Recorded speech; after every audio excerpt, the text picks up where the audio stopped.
ಇನ್ನು ಮುಂದೆ ನಿಮ್ಮ ನೆಚ್ಚಿನ ಧಾರಾವಾಹಿಗಳ ಫುಲ್ ಎಪಿಸೋಡ್ಗಳು ಸನ್ ನೆಕ್ಸ್ಟ್ ಆಪ್ನಲ್ಲಿ ಮಾತ್ರ. ಸಮಾಧಾನ ಆಗೋದು. ಅಪ್ಪ, ನಾನ್ ನಿಜ ಹೇಳ್ತಾ ಇದ್ದೀನಿ, ಆ ರಾಧಿಕಂಗ್ ಮಾತ್ರ ಒಳ್ಳೇದಾಗಲ್ಲ. ಅವಳ ಜೀವನ ಹಾಳಾಗಿ ನಿನ್ ಕಾಲ್ ಹಿಡ್ದೇ ಹಿಡಿತಾಳೆ. ಅದಾದಷ್ಟು ಬೇಗ ನಡೆಯುತ್ತಪ್ಪ. ನಮ್ಮಂತವ್ರ ಹೊಟ್ಟೆ ಉರ್ಸೋ ಅವಳ ಹೊಟ್ಟೆ ಮೇಲೆ ಆ ದೇವ್ರು ಖಂಡಿತ ಹೊಡಿತಾನೆ. ಆ ಗಮ್ಯ ಅವ್ರ ಅತ್ತೆ ಮನೇಲಿ ಇನ್ ಮುಂದೆ ನೆಮ್ಮದಿಯಾಗಿ ಬಾಳಕ್ಕಾಗತ್ತಾ?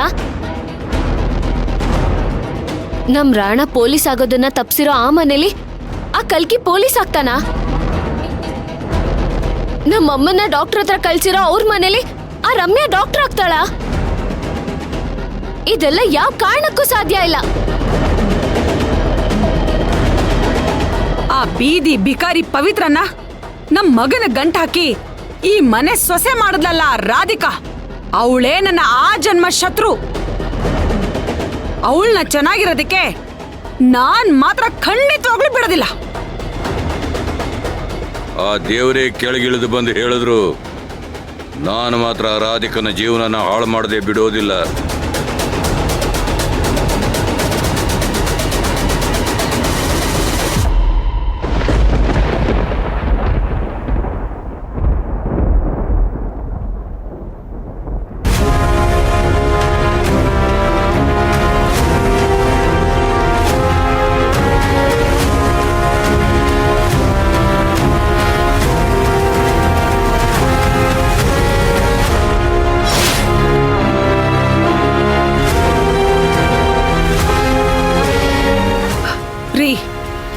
ನಾವ್ ಅಂದ್ಕೊಂಡಿದ್ದಾನ ಆದಷ್ಟು ಬೇಗ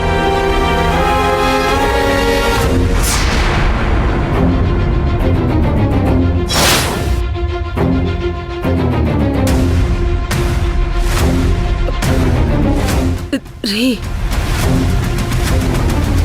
ಅಲ್ಲಿ ನೋಡಿ.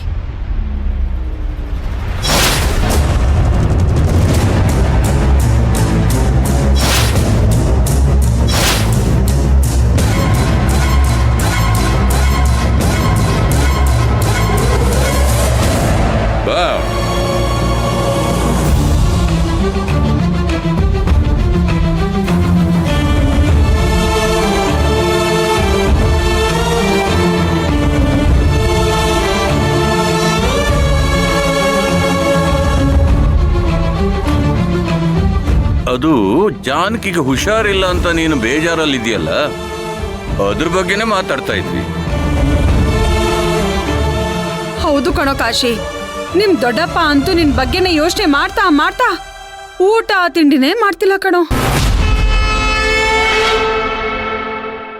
ಯಾಕೋ ಏನಾಯ್ತು ಕಾಶಿ? ಒಳ್ಳೆ ಘರ ಬಡ್ದವನಾಗ್ ನಿಂತಿದ್ಯಲ್ಲ. ನಾವ್ ಮಾತಾಡ್ತಾ ಇದ್ದಿದ್ನೆಲ್ಲ ಇವನ್ ಕೇಳಿಸ್ಕೊಂಡ್ಬಿಟ್ನಾ ಅಂತ. ದೊಡ್ಡಪ್ಪ, ನೀವೆಲ್ಲ ಈ ತರ ಜನನ?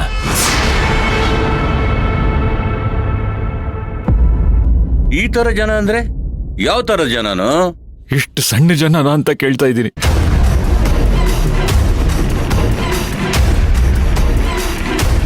ಅಲ್ಲ ದೊಡ್ಡಪ್ಪ, ನಮ್ ಮನೆ ಹಾಳು ಮಾಡೋದೇ ನಿಮ್ ಜೀವನದ ಗುರಿನಾ?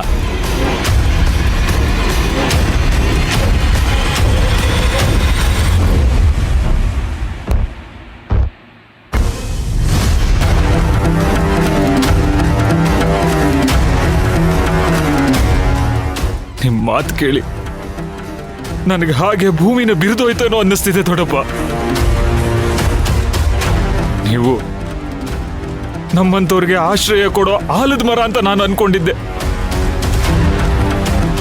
ಆದ್ರೆ ವಿಷದ ಬೀಜ ಬಿತ್ತೋ ದತ್ತೂರಿ ಗಿಡ ಅಂತ ಈಗ ನನಗೆ ಗೊತ್ತಾಯ್ತು.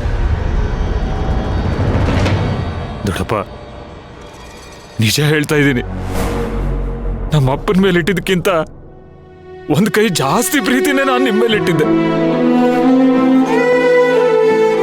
ಆದ್ರೆ ನೀವು ನನ್ನ ಸಂಸಾರನ ಸರ್ವನಾಶ ಮಾಡಬೇಕು ಅನ್ಕೊಂಡಿದ್ದೀರಲ್ಲ.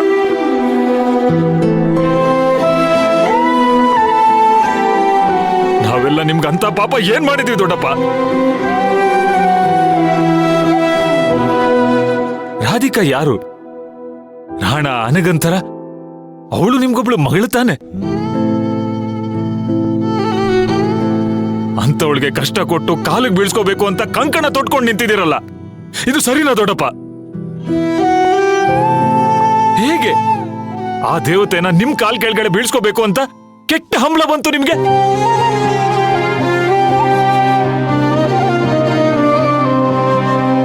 ತುಂಬಾ ನೋವಾಗ್ತಿದೆ ದೊಡ್ಡಪ್ಪ.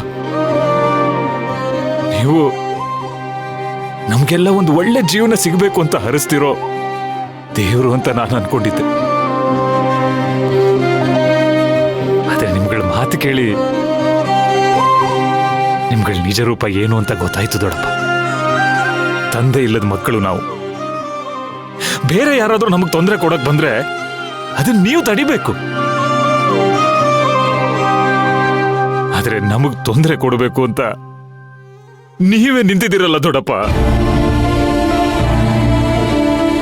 ಯಾಕೆ ದೊಡ್ಡಪ್ಪ, ಯಾಕೆ ದೊಡ್ಡಪ್ಪ ನಿಮಗ್ ನಮ್ಮ ಮೇಲೆ ಇಷ್ಟೊಂದು ದ್ವೇಷ? ನೀವು ಇಷ್ಟೆಲ್ಲ ಮಾತಾಡಿ ನಮ್ಮ ಮೇಲೆ ಇಷ್ಟೊಂದು ದ್ವೇಷ ಕಾರ್ತಿದ್ದೀರಂತ ಗೊತ್ತಾದ ಮೇಲೂ ಇನ್ನೂ ನನ್ನ ಬಾಯಲ್ಲಿ ದೊಡ್ಡಪ್ಪ ದೊಡ್ಡಪ್ಪ ಅಂತಾನೆ ಬರ್ತಿದೆ. ಈಗಲೂ ನಿಮ್ಮನ್ನು ದೂರ ಮಾಡ್ಕೊಳ್ಳೋದಕ್ಕೆ ಆಗ್ತಿಲ್ಲ. ನಿಮ್ ಸಂಬಂಧನ ಒಪ್ಕೊಳ್ಳೋಕ್ಕೂ ಆಗ್ತಿಲ್ಲ. ಹಾಗೆಲ್ಲ ನಾನು ಕೇಟ್ರಿಂಗ್ ಬಿಸ್ನೆಸ್ ಅಲ್ಲಿ ಮುಂದೆ ಬರಬಾರ್ದು ಅಂತ ಒಂದೊಂದೇ ಅಡೆತಡೆಗಳನ್ನ ತಂದಿಟ್ಟಿದ್ದು ನೀವೇನ ದೊಡ್ಡಪ್ಪ? ಕಾಶಿ, ನೀನ್ ನನ್ನ ಕಾಲ್ ಕೆಳಗಡೆನೆ ಬಿದ್ದಿರ್ಬೇಕು ಅಂತ ಹೇಳಿದಿದ್ರೆ ಖುಷಿಯಿಂದ ಬಿದ್ದಿರ್ತಿದ್ನಲ್ಲ ದೊಡ್ಡಪ್ಪ. ಈ ಬಿಸ್ನೆಸ್ ಕಡೆ ನಾನು ಬರ್ತಾನೆ ಇರಲಿಲ್ಲ. ಅದು ಬಿಟ್ಟು ಯಾಕೆ ದೊಡ್ಡಪ್ಪ ಈ ಗೋಮುಖ ವ್ಯಾಘ್ರನ ವೇಷ? ನಂಬಿಸಿ ಕತ್ತು ಕುಯ್ದು ಬಿಟ್ರಲ್ಲ ದೊಡ್ಡಪ್ಪ. ನಾನು ಸಾಯೋ ನೋವನ್ನಾದ್ರೂ ಸಹಿಸ್ಕೊಂಡ್ಬಿಡ್ತೀನಿ ದೊಡ್ಡಪ್ಪ. ಆದ್ರೆ ನಿಮ್ ನಂಬಿಕೆ ದ್ರೋಹ ತುಂಬಾ ನೋವು ಕೊಡ್ತಿದೆ. ನಮ್ಮನ್ನು ಕಾಪಾಡಕ್ ನಿಂತಿರೋ ಕುಲದೇವರು ಅಂತ ನಿಮ್ಮ ಕೈ ಎತ್ತಿ ಮುಗಿತಾ ಇದ್ದೆ.